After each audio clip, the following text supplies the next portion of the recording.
Hello students, welcome to Sagar Sharma classes. आज हम आपके लिए लेके आए हैं फाइनेंशियल मैनेजमेंट का एक important topic, weighted average cost of capital and leverage analysis.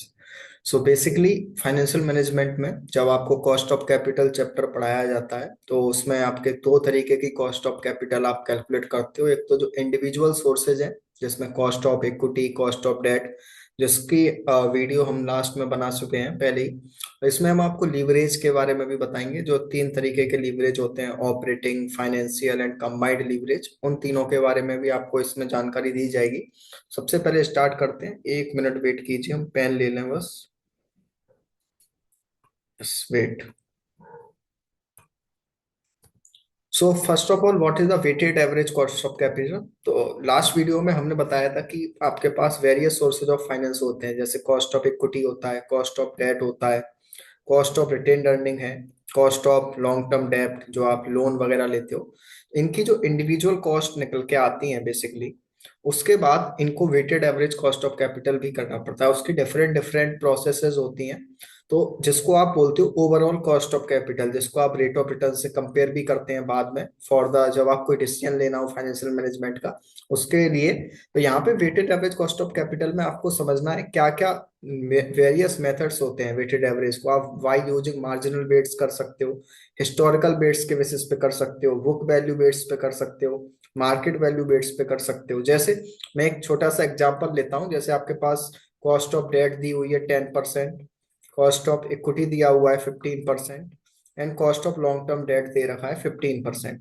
इनका जो इंडिविजुअल आपका दिया हुआ है अमाउंट, मान लीजिए कॉस्ट जो आपका डेट का अमाउंट है वो 10 लाख है, इक्विटी 20 लाख है, कॉस्ट ऑफ जो लॉन्ग टर्म डेट है वो 30 लाख है।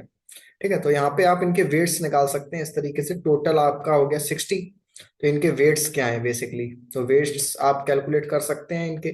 तो 10/60 इस तरीके से, 20/60 और 30/60। उसके बाद आपको करना क्या होता है, जो इंडिविजुअल कॉस्ट है उनको वेट के साथ मल्टीप्लाई करते हैं, फिर इसको समेशन करके आपका weighted average cost of capital यहाँ कैलकुलेट निकल के आ जाता है। तो ये डिफरेंट डिफरेंट है। आप मार्जिनल वेट्स यूज कर सकते हो, हिस्टोरिकल वेट्स यूज कर सकते हो, बुक वैल्यू वेट्स यूज कर सकते हो, मार्केट वैल्यू वेट्स यूज कर सकते हो। प्रोसेस सब में सेम रहने वाली होती है। देख भी सकते हो, ये भी फॉर्मूला है K1W1, KDWD, KPWB। ये कॉस्ट ऑफ इंडिविजुअल है, ये उनके वेट्स हैं। आप किसी भी प्रोसेस से कर लो, बात तो वही पड़ती है एक जैसी।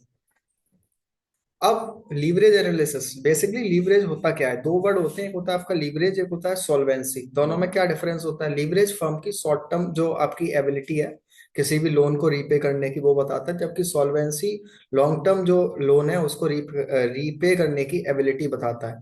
तो ऑब्जेक्टिव फर्म के दो होते हैं, वेल्थ मैक्सिमाइजेशन और स्टॉक प्राइस, जिसको आप शेयर होल्डर्स का प्राइस को मैक्सिमाइज करने की बात करते हो। तो ये किसके थ्रू किया जा सकता है, आपकी ऑपरेशनल एक्टिविटीज को एफिशिएंट बना के। कैपिटल स्ट्रक्चर ऑप्टिमल हो, ऑप्टिमल जहां पर आपकी ओवरऑल कॉस्ट ऑफ कैपिटल सबसे कम हो, या आप इफेक्टिव रिस्क रिटर्न एनालिसिस कर सकते हो। तो फर्म के सामने बहुत सारे इश्यूज आते हैं। Should the firm increase level of production, should the firm increase scale of production, should the firm increase investment in business, so should it rely heavily on borrowed money. So इन सब के लिए आपको leverage analysis करना पड़ता है। Basically आपने इस तरीके का स्ट्रक्चर पढ़ा होगा मैनेजमेंट अकाउंटिंग में। सेल्स दी रहती है, इसमें से वेरिएबल कॉस्ट माइनस करते हैं तो आपका कंट्रीब्यूशन निकल के आता है। कंट्रीब्यूशन में से फिक्स कॉस्ट माइनस करते हैं तो आपका ईबीआईटी निकल के आता है। और ईबीआईटी में से इंटरेस्ट माइनस करते हो तो आपका ईबीटी निकल के आता है। फिर ईबीटी में से आप टैक्स माइनस करते हो तो आपका इक्विटी अर्निंग्स निकल के आता है। बेसिकली इस तरीके से आपने स्ट्रक्चर पढ़ा होगा, तो वही स्ट्रक्चर यहाँ यूज होता है फॉर्मूलेज में।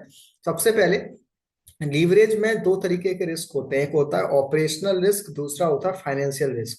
तो जो ऑपरेशनल रिस्क है वो किससे कंसर्न करता है, वो इन्वेस्टिंग एक्टिविटीज से, जैसे आपने मशीनरी परचेज की, सोल्ड की, ये सब आपकी इन्वेस्टिंग एक्टिविटीज है। फाइनेंसिंग एक्टिविटीज ये फाइनेंशियल रिस्क है, जब आप शेयर कैपिटल रेज करते हो या डिवेंचर बोरो करते हो या लोन बोरो करते हो, ये सब फाइनेंशियल रिस्क होते हैं।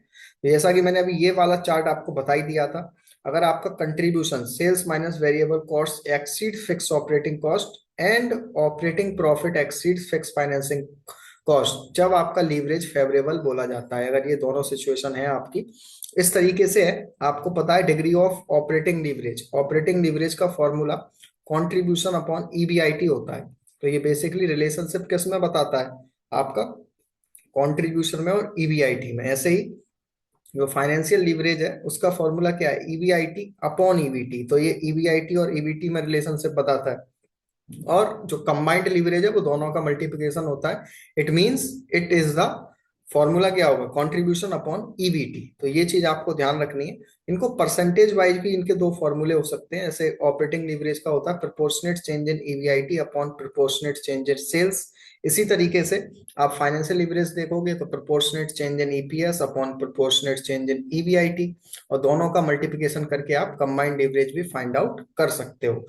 तो आपको दोनों फॉर्मूलेज याद रखने हैं, परसेंटेज वाले भी और ये जो नॉर्मल होते हैं वो वाले भी। अब इसके इम्प्लीकेशंस क्या है, ये काफी इंपॉर्टेंट है।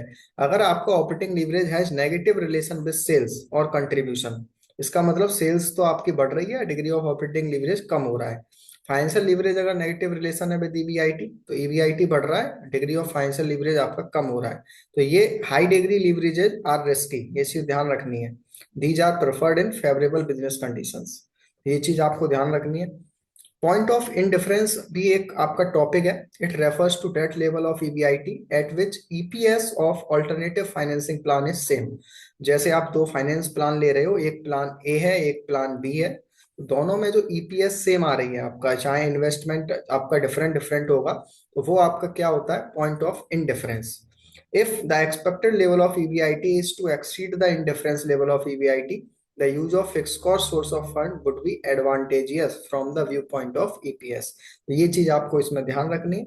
इस तरीके से आप कैलकुलेट करते हो। जैसे आपने देखा होगा दो कैपिटल स्ट्रक्चर है, एक में डेट नहीं है एक में डेट है, तो ये उसी तरीके से है। यहाँ पे आप देख सकते हो, यहाँ पे डेट नहीं है तो इंटरेस्ट माइनस नहीं हुआ है, केवल टैक्स है।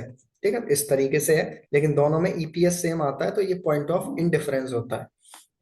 तो थैंक यू वेरी मच, आशा करते हैं आपको टॉपिक क्लियर होगा। फिर भी कोई डाउट है तो आप कमेंट सेक्शन में जरूर पूछ सकते हैं। Thank you.